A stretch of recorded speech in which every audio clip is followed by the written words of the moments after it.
Alhamdulillah, innal hamdalillah nahmaduhu wa nasta'inuhu wa nastahdihi wa natubu ilaih wa na'udzu billahi min syururi anfusina wa min sayyiati a'malina.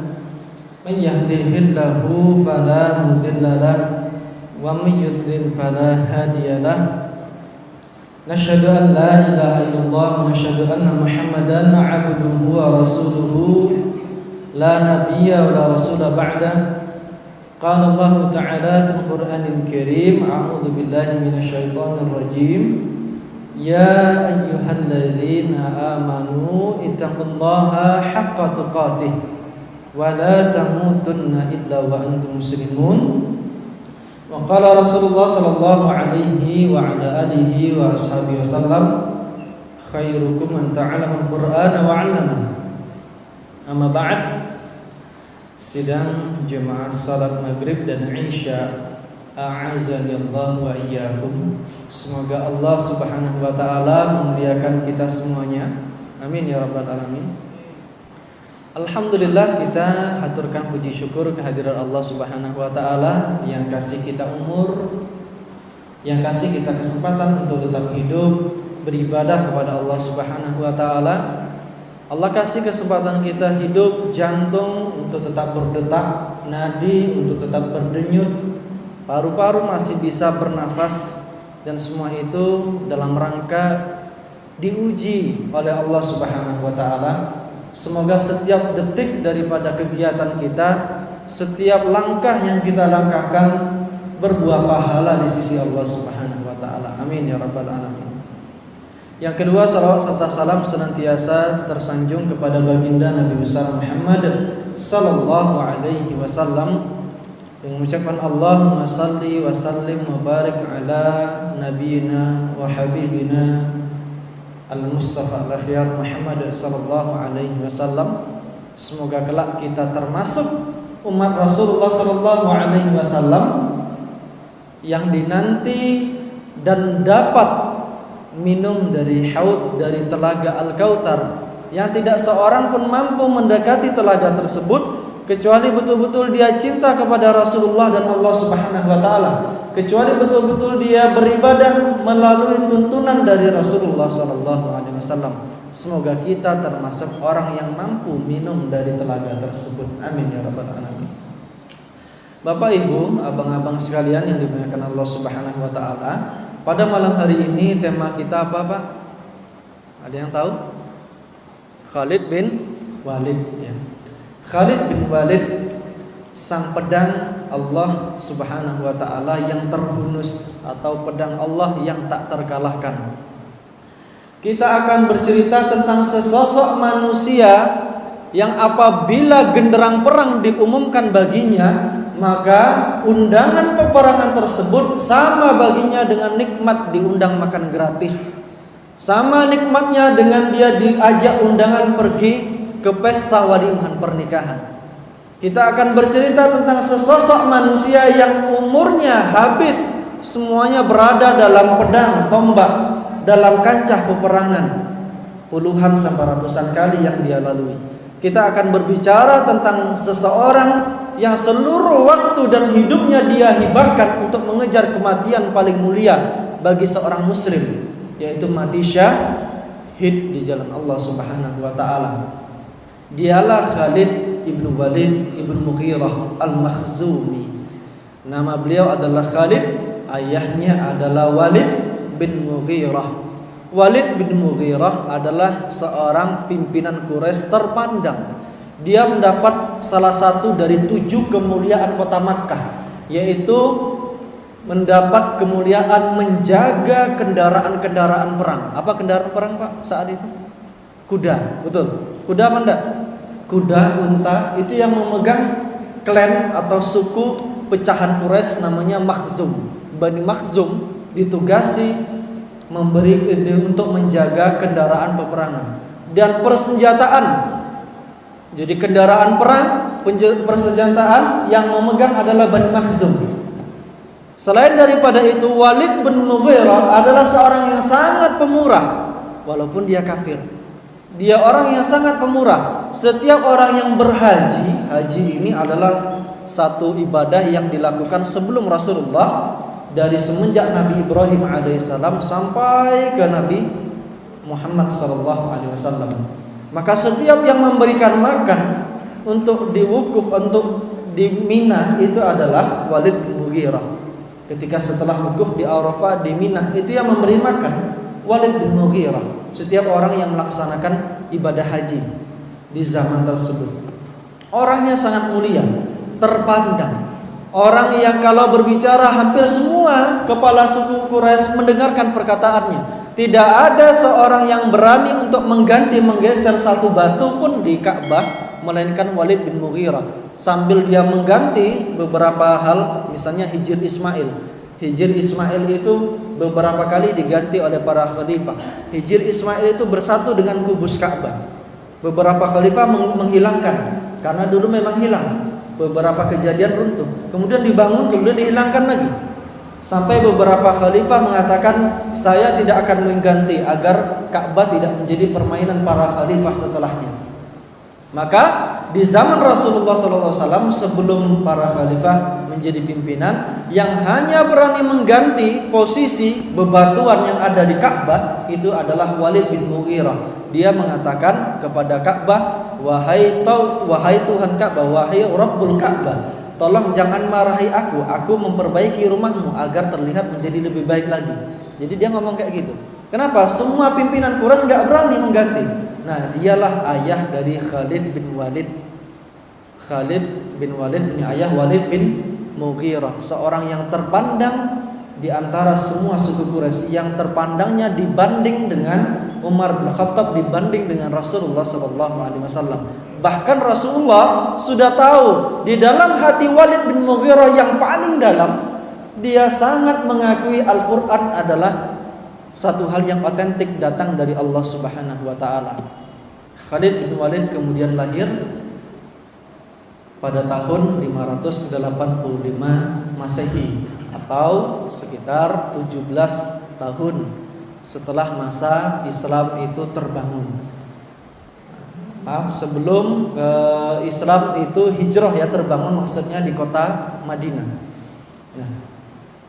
Lahir seorang laki-laki, anak laki-laki yang rupawan, seorang laki-laki yang lahir dari keluarga terpandang, dari klan terpandang, dari suku terpandang. Seorang anak laki-laki kaya raya, orang tuanya punya kebun berhektar-hektar, punya emas, punya perak bertumpuk-tumpuk di rumahnya. Namun sekali lagi dia tidak termanjakan dengan harta, walaupun dia tidak punya tuntutan untuk bekerja sebagaimana anak laki-laki di kalangan Quraisy. Kalau dia sudah lahir remaja, bagaimana anak tersebut bisa menjadi kebanggaan bagi keluarganya dalam masalah harta? Mereka berdagang, menggaleh gitu ya. Mereka berniaga. Bagaimana dia menjadi seorang yang kaya dengan harta? Namun Khalid bin Walid, dia sudah cukup dengan kekayaan orang tuanya, sehingga dia hanya melampiaskan hobinya sedari kecil. Apa hobinya? Hobinya berkelahi dan bertinju. Nah, itu hobinya Pak. Mantap hobinya Khalid bin Walid. Dari kecil tidaklah Khalid bin Walid melihat sebuah gunung dan lembah, melainkan dia berpikir, kalau datang musuh dari arah sana dan aku membawa musuh di sebelah kananku, di sebelah kiriku, kemana akan aku bawa? Bagaimana aku bisa mengalahkan pasukan tersebut? Jadi dari kecil Khalid bin Walid hobinya bertinju, berkelahi, berperang itu sudah ada. Itu sudah ada. Di sebuah perkebunan, secara khusus ayahnya mengizinkan bagi Khalid untuk bergulat bersama teman-temannya, berkelahi, bertinju. Sehingga di pasar Ukaz tidak ada yang bisa menyainginya kecuali Umar bin Khattab radhiyallahu anhu, yaitu sepupu kandung dari Khalid bin Walid yang pernah patah kakinya ketika bergulat dengan Khalid bin Walid radhiyallahu anhu. Pernah patah kakinya. Kaki Umar bin Khattab pernah patah ketika bergulat dengan Khalid bin Walid, yang hanya bisa menyaingi Umar bin Khattab saking perkasa kuatnya badan Khalid bin Walid.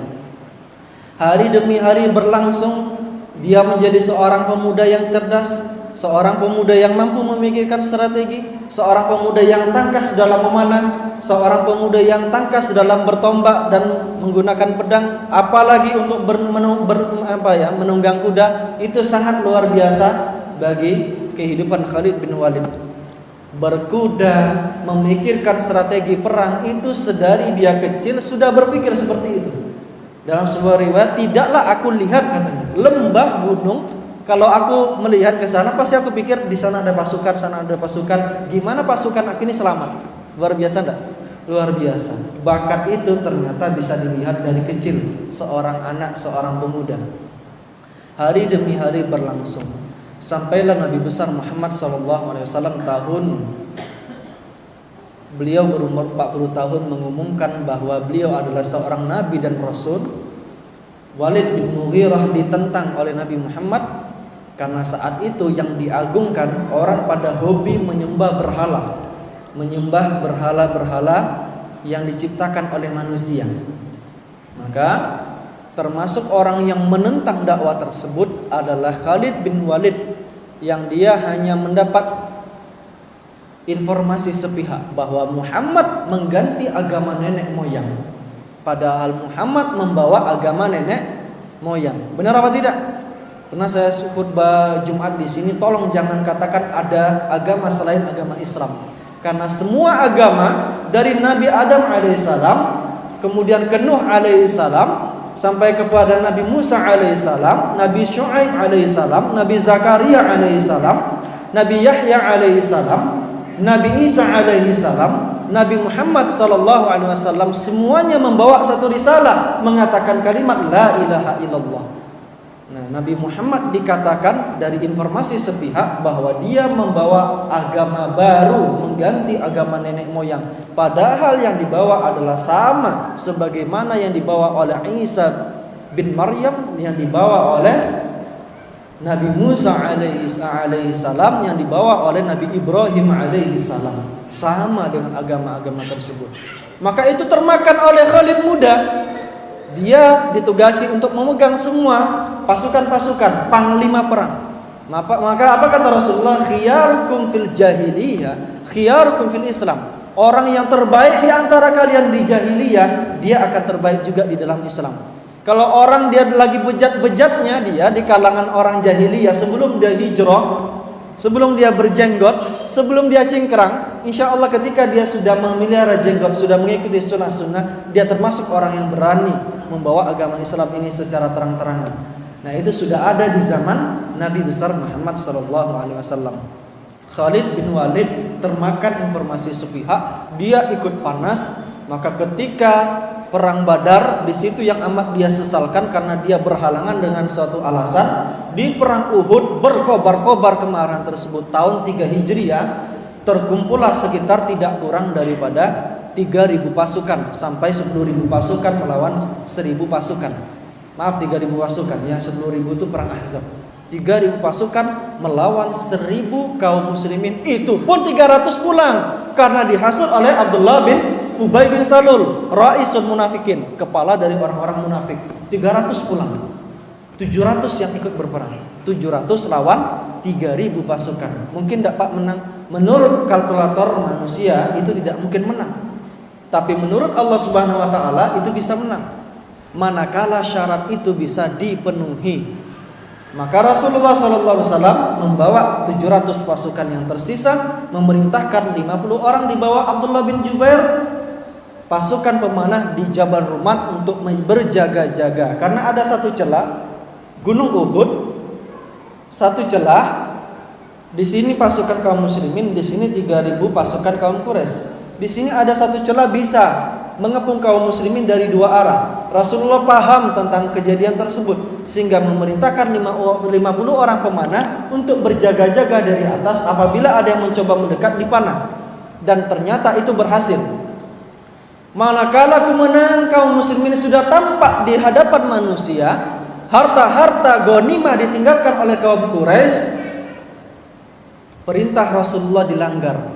Yang mana perintah awal, menang kita, kalah kita, kalian tetap di atas, kata Rasulullah kepada 50 orang pasukan tersebut. Karena melihat kemenangan kaum muslimin sudah diraih, beberapa kaum muslimin mengambil hartanya masuk ke dalam kantong, tergodalah 50 orang yang berada di Jabal Rumat tersebut, di gunung pemanah tersebut, sehingga tersisa 10 orang saja. Khalid bin Walid selalu mengawasi, yang dia memandang secara keseluruhan jalannya peperangan. Dia memandang di balik gunung tersebut kita sudah bisa lalui. Ketika hanya tersisa 10 orang, Khalid bin Walid melakukan manuver membawa 2000 lebih pasukan, membelakangi daripada kaum muslimin, dan terkepunglah menjadi dua arah. Rasulullah SAW, cincin besi pelindung wajah beliau sampai masuk ke dalam geraham, yang beberapa sahabat mencabutnya. Pelipis Rasulullah juga berdarah, wajah Rasulullah yang mulia berdarah, sampai sekian banyak sahabat meninggal dunia. Maka ketika orang-orang mengatakan mata Nasrullah, kapan ini akan datang kemenangan dari Allah? Bukan kemenangan dari Allah yang ditunda oleh Allah Subhanahu wa taala, tapi kita yang tak cukup syarat untuk mendapat kemenangan dari Allah Subhanahu wa taala. Maka wajar kenapa sampai saat ini kaum muslimin selalu tertindas. Kenapa kaum muslimin kok terlihat selalu kalah? Karena kita menginginkan kemenangan, tetapi kita tak cukup syarat untuk mendapatkan kemenangan dari Allah Subhanahu wa taala. Maka itu yang terjadi di perang Uhud. Sekian banyak kaum muslimin, sekitar 70 orang syahid di medan perang Uhud, termasuk paman Rasulullah yang mulia, Hamzah bin Abdul Muttalib radhiyallahu anhu. Hidung beliau dipotong, jantung dirobek, dikunyah secara langsung, dibawa oleh Wahsy ke hadapan Hindun, dikunyah-kunyah oleh Hindun jantung dari Hamzah bin Abdul Muttalib. Sahabat Rasulullah mulia yang mirip wajahnya dengan Rasulullah, Mus'ab bin Umair, meninggal dunia. Seorang anak muda yang kaya raya meninggalkan kekayaannya ikut berperang dalam perang Uhud, meninggal dunia. Sahabat mulia Rasulullah sallallahu alaihi wasallam. Maka di situ Khalid bin Walid lah yang pertama mengalahkan pasukan kaum muslimin. Dia orang yang terbaik di kalangan orang-orang jahiliyah. Kemudian hari demi hari berlangsung, waktu demi waktu berlalu, sampai menjelang Fathu Makkah sekitar tahun 7 atau 6 Hijriah. Informasi sekian banyak kaum muslimin berhijrah. Ada orang-orang yang punya harta dia tinggal demi hijrah bersama Muhammad. Ada apa ini? Mulai berpikir. Dan Rasulullah senantiasa mengangkat tangannya, ya Allah, datangkan kepada kami 2 jantung kota Makkah. Siapa dia? Amr bin As dan Khalid bin Walid. Maka Allah mengabulkan doa Rasulullah SAW. Berhijrahlah dia menghadap kepada Rasulullah, ya Rasulullah, aku akan mengikrarkan keislaman. Maka masuk Islam dia. Setelah masuk Islam, apakah kemudian Khalid bin Walid diperintah menjadi komandan? Tidak. Apakah Khalid bin Walid diperintah menjadi panglima? Tidak. Dia siap menjadi apapun ketika dia mengikrarkan sebagai seorang muslim yang dia serahkan seluruh hidupnya, jiwanya kepada Allah Subhanahu wa taala. Maka di perang Mu'tah, panglima yang ditunjuk 3 orang. Perang Mu'tah adalah perang pertama, perang salib pertama. Salah kalau orang mengatakan Salahuddin Al-Ayyubi di perang Hittin, itu adalah perang salib pertama. Perang salib pertama itu terjadi di zaman Rasulullah, yaitu di perang Mu'tah. Di perang Mu'tah, komandan tertinggi diserahkan kepada Zaid bin Haritha, diserahkan kepada Ja'far bin Abu Thalib, diserahkan kepada Abdullah bin Rawaha, sedangkan Khalid bin Walid hanya menjadi pasukan biasa saja. Khalid bin Walid tetap tegar, Khalid bin Walid tetap berperang. Ketika pasukan 3.000 orang melawan 200.000, itu 200.000 ya, bukan 30.000. Beberapa riwayat dalam sirah mengatakan 30.000, salah. Yang benar 3.000 pasukan melawan 200.000 pasukan. Sebanyak lebih dari 30 kali lipat pasukan kaum muslimin yang dibawa oleh pasukan Romawi. Menurut kalkulator manusia, sekali lagi pasti kita kalah. Tapi dengan kemudian kehendak Allah Subhanahu wa taala, ketika Zaid bin Haritha terbunuh sebagai seorang yang syahid, Ja'far bin Abdul Muttalib terpotong tangan kanan, dipindah ar-rayah di sebelah kirinya, maka terpotong pula tangan kirinya, dipindah kemudian dengan kedua bahunya didekatkan, dan dia pun dipenggal, meninggal sebagai seorang yang syahid, diganti oleh Abdullah bin Rawaha. Sama Abdullah bin Rawaha pun meninggal sebagai seorang syahid di perang Mu'tah. Khalid bin Walid, dia kemudian mengangkat pedangnya, mengatakan kepada sekian banyak sahabat, siapa yang siap berbaiat kematian kepadaku? Sama dengan ucapan Ikrimah, siapa yang siap berbaiat kematian kepadaku? Semua pasukan siap untuk berada di bawah komando Khalid bin Walid, karena dia adalah pasukan komandan terbaik di kalangan Quraisy. Maka Khalid bin Walid dengan kecerdasannya, 3.000 pasukan dipecah menjadi 100 pasukan. Yang mana 100 pasukan tersebut akan maju ke depan, berputar ke kiri atau berputar ke kanan, dan 100 pasukan yang kedua, ketiga, keempat maju terus. Sehingga pasukan Romawi menyaksikan bahwasanya pasukan kaum muslimin selalu bertambah, padahal pasukan kaum muslimin hanya berputar-putar saja dan mundur. Tidak banyak yang terluka, tidak banyak yang syahid. Dari 3.000 pasukan hanya sekian orang saja yang terbunuh di jalan Allah Subhanahu wa taala karena kecerdasan Khalid bin Walid. Maka langsung dari Allah Subhanahu wa taala dan Rasulullah SAW, huwa saifullah al-maslul, dialah pedang Allah yang senantiasa terhunus. Pedang Allah yang senantiasa terhunus.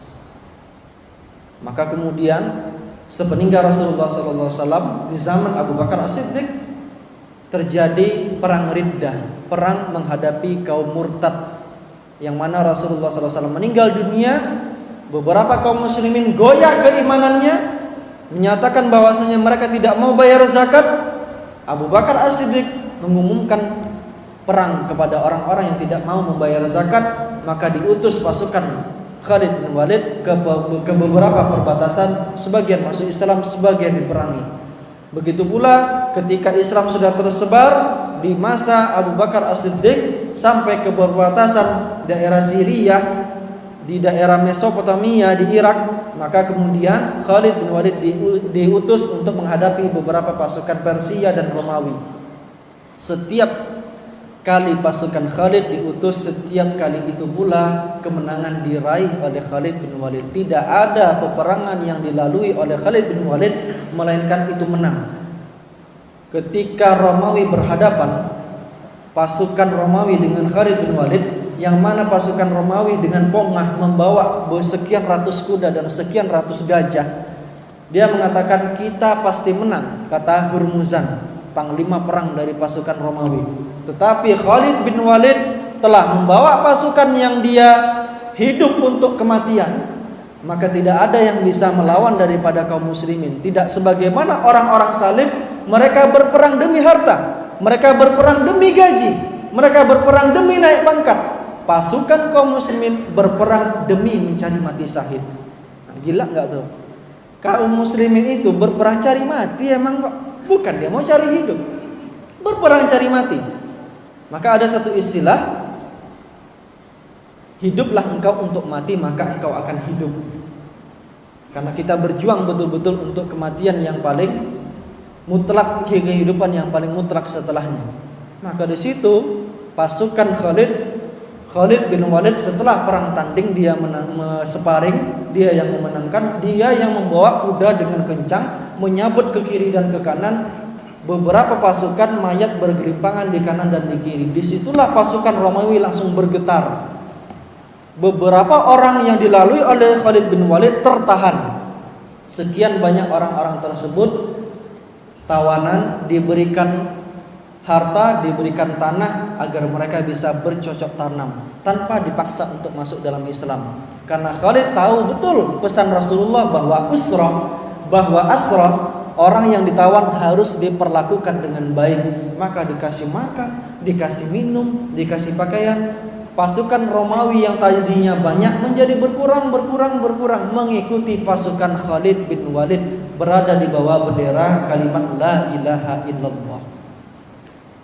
Berada di bawah bendera kalimat la ilaha illallah. Pada suatu ketika masuk ke Persia, Khalid bin Walid didatangi kepadanya oleh Ratu Persia yang membawa racun. Apa kata dia? Wahai Khalid, ini adalah racun. Ini adalah racun. Apakah kamu berani untuk menenggak racun ini? Khalid bin Walid tanpa berkata ini itu, dia memegang racun tersebut. Lalu dia mengatakan Bismillahilladzi la yadurru ma'asmihi syai'un fil ardi wala fis sama'i wa huwa samiul alim. Dia tenggak racun tersebut, dia buang botol tersebut tanpa terjadi apapun kepada dia racun tersebut sampai meninggal dunia, tidak terjadi apapun, tidak berefek. Apa kata Ratu Persia?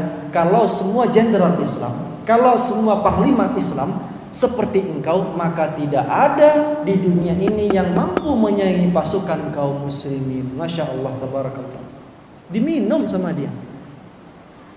Dilihat di Twitter, di Instagram ada ya Pak, orang Barat debat sama kaum non muslimin, ibu-ibu, dia bawa racun, ya enggak?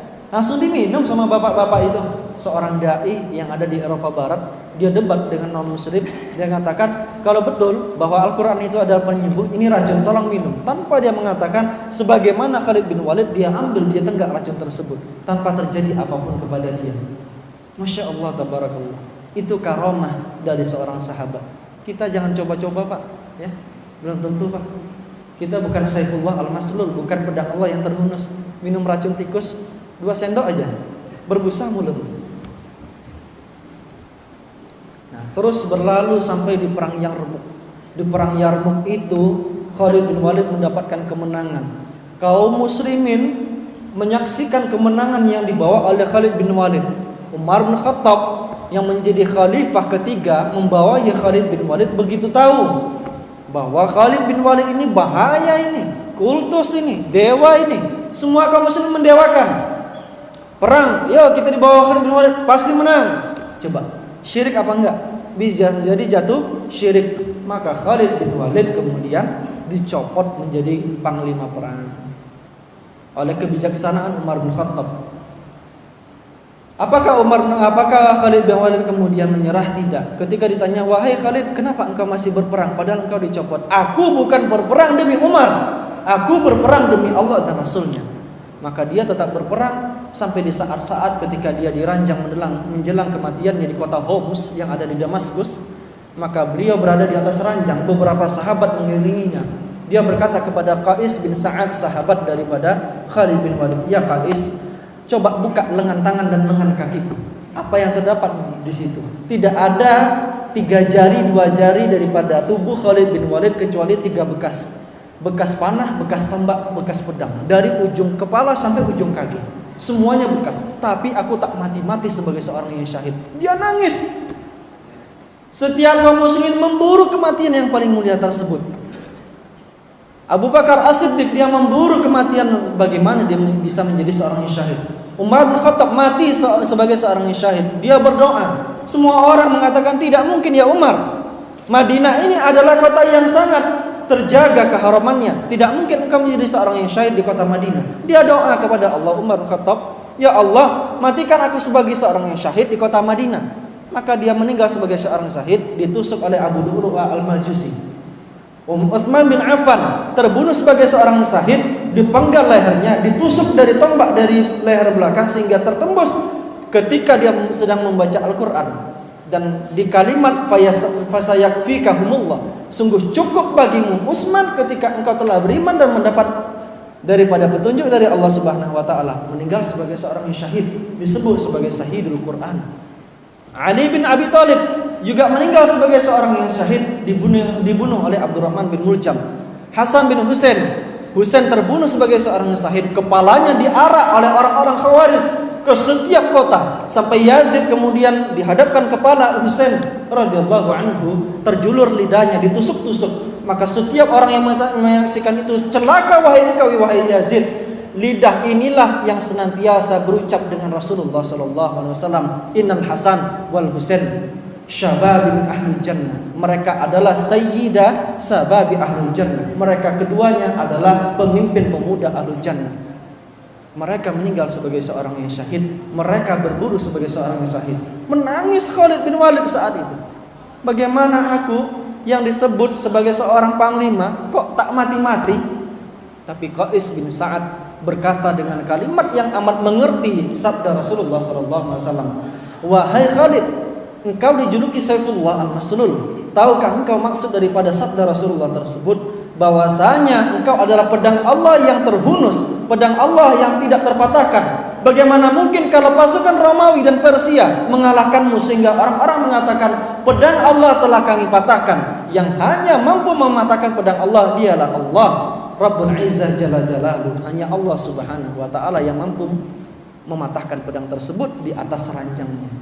Khalid bin Walid tetap meninggal sebagai seorang yang syahid sekalipun tidak mati di medan peperangan, karena seluruh hidupnya telah dia hibahkan di jalan Allah Subhanahu wa taala. Tapi saya cerita tentang seperti ini jangan pula balik nanti bawa golok, bawa panah kemana-mana. Syahid kita menuntut ilmu. Syahid kita sebagai seorang liyatafaqahu fid din, yang tafakuh fid din, menghafal Al-Qur'an. Setiap ada majelis ilmu dia datangi. Setiap ada kumandang azan dia datangi. Setiap ada orang-orang membuka event untuk berinfak, dia infakkan seluruh hartanya. Itu syahid kita sebagai seorang muslim, yang mana saat ini belum ada kancah jihad di hadapan kita kaum muslimin. Orang-orang pendiri negara ini, para pimpinan-pimpinan pondok-pondok pesantren di zaman-zaman PKI yang diceritakan dalam lubang buaya itu disiksa, dicungkil matanya, itu kecil dari sekian banyak pimpinan pondok yang digergaji terbelah dua sebagaimana Nabi Zakaria yang dibelah oleh Bani Israel di zaman PKI dahulu. Pimpinan-pimpinan di Magetan, pimpinan-pimpinan di Magelang, pimpinan-pimpinan di Boyolali di pondok pesantren rata-rata dibunuh dengan cara yang sadis. Sampai terdengar bahwa mereka akan menyerang Gontor yang ada di Ponegoro saat itu, yang ada di Ponorogo saat itu. Maka kemudian terjadi debat antara kakak adik Trimurti yang mendirikan Gontor. Dari ibu lahir 3 anak, Imam Zarkashi, Imam Ahmad Sahal, Imam Zainuddin Fanani. Zainuddin mana? Zainuddin Fanani. Zarkashi paling Sahal paling tua, Zarkashi dia muda. Apa kata Imam Sahal? Kue isi 6, kamu masih muda. Pergi bersama para santri. Aku yang sudah tua, aku pengen mati berjumpa dengan Allah Subhanahu wa taala, menghadapi kaum PKI pengkhianat bangsa ini. Kata Imam Sahal. Kebalikan, Imam Zarkasim bilang, kamu sudah tua, aku yang masih muda. Bawa santri ini ke sana, biarkan aku yang menghadapi para PKI ini.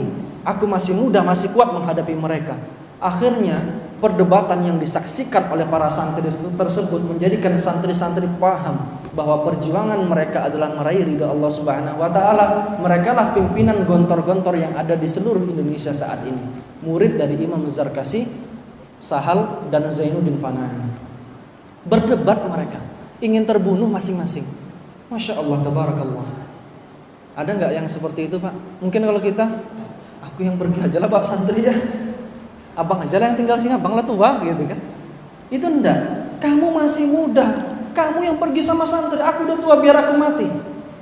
Kebalikannya, kamu udah tua, pergi aja, aku masih muda, masih bisa.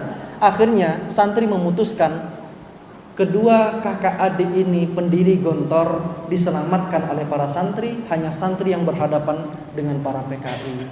Dan merekalah yang menjadikan Gontor itu tetap berjaya hingga saat ini. Apa yang mereka rindukan, Pak? Jumpa dengan Allah Subhanahu wa taala. Mereka hibahkan. Menangis kita membaca. Saya dalam mobil saat itu, perjalanan dari Belilas ke Masjid Jami', waktu saya jadwal mengisi seperti malam ini. Saya baca tentang kisah 3 orang kakak adik itu. Menangis saya. Ketika masing-masing ingin berjuang sebagai seorang yang mati di jalan Allah Subhanahu wa taala, berjuang dengan harta, berjuang dengan jiwa dan raganya. Allahu a'lam bishawab. Ini sedikit kisah tentang Khalid bin Walid bin Mughirah al-Makhzumi radhiyallahu anhu, seorang sahabat mulia Rasulullah sallallahu alaihi wasallam. Kami persilahkan apabila ada yang ingin bertanya. Allahu a'lam bishawab. Wallahu waliyut taufiq wasadad.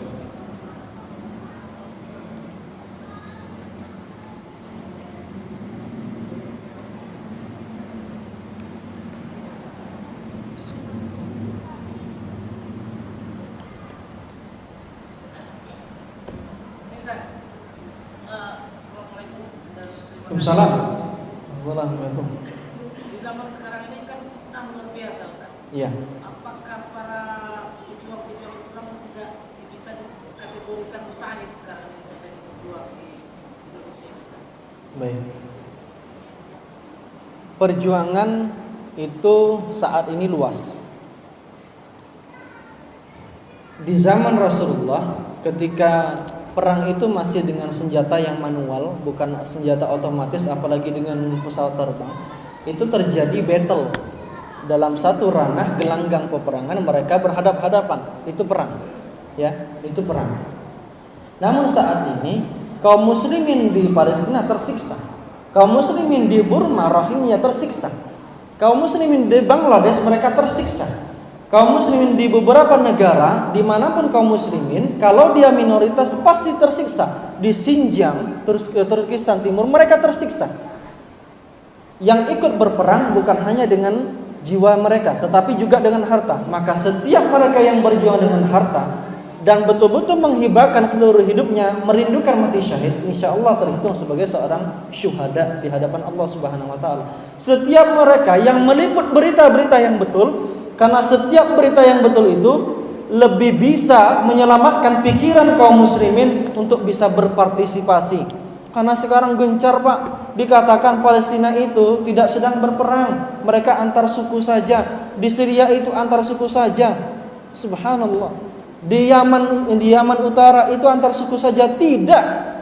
Peperangan yang terjadi di Timur Tengah saat ini itu antara hak dan batil, antara Sunni dan Syiah, antara Sunni dan orang-orang Imamiyah yang mengatakan bahwa Abu Bakar, Umar, Aisyah radhiyallahu anhum mereka semuanya adalah dilaknat oleh Allah Subhanahu wa taala. Itu peperangan antara hak dan batil. Kita ambil berita dari Reuters itu semuanya dari Yahudi, BBC, CNN misalnya, yang ambil berita dari Reuters. Beberapa berita-berita tersebut diselewengkan, mengatakan peperangan terjadi antara sekte. Tidak. Peperangan yang terjadi antara hak dan batil. Dan saat ini setiap mereka yang mendoakan, setiap mereka yang mungkin berusaha bagaimana dia bisa berjuang melalui doa-doa, melalui jiwa, melalui harta mereka, insya Allah juga terhitung sebagai seorang syuhada. Begitu pula di Indonesia, kita tidak mampu dengan semua itu, hanya sebagai thalabul ilmi. Insya Allah kita termasuk golongan kedua dari golongan pertama yang pergi berperang, yaitu liyatafaqahu fid din, berjuang menuntut ilmu, mengajarkan ilmu, berjuang bagaimana lembaga pendidikan itu tetap berdiri dengan baik, mengajarkan setiap santri untuk dia keluar dari peribadatan hamba kepada seorang hamba menuju peribadatan seorang hamba kepada Allah Subhanahu wa taala. Allahu akbar. Ada lagi? Apa?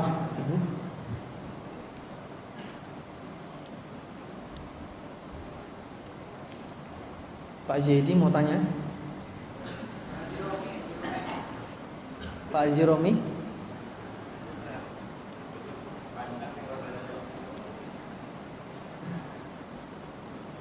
Baik, kalau tidak ada pertanyaan, insyaallah semoga semuanya mafhum, bisa kita amalkan semangat-semangat tersebut. Kebiasaan-kebiasaan orang sukses minimal ada 7. 3 saya sampaikan terakhir sebagai penutup yang ditulis dalam The 7 Habits yang dikarang oleh Dr. Stephen R. Covey, seorang analisis di dalam dunia kesuksesan orang-orang yang sukses di dunia. 1, proaktif, orang yang selalu inovatif, selalu bertanya. Yang kedua, orang yang sukses biasa memikirkan goyah tujuan akhir. Dia tidak pikirkan kerikil-kerikil yang kecil. Dia pikirkan tujuan akhir, meraih ridha Allah Subhanahu wa taala walaupun habis harta dan waktunya. Yang ketiga, orang yang sukses terbiasa mendahulukan yang utama. Mana ibadah yang utama, mana yang tidak. Mana sesuatu yang utama dilakukan, mana yang tidak. Mana pahala yang besar, mana yang tidak. Semua dihitung dengan skala prioritas. Allahu a'lam. Kita akhiri dengan kifaratul majlis. Subhanakallahumma wa bihamdika asyhadu an la ilaha illa anta astaghfiruka wa atubu ilaik. Allahu a'lam bissawab wa billahi taufiq wal hidayah. Assalamualaikum warahmatullahi wabarakatuh.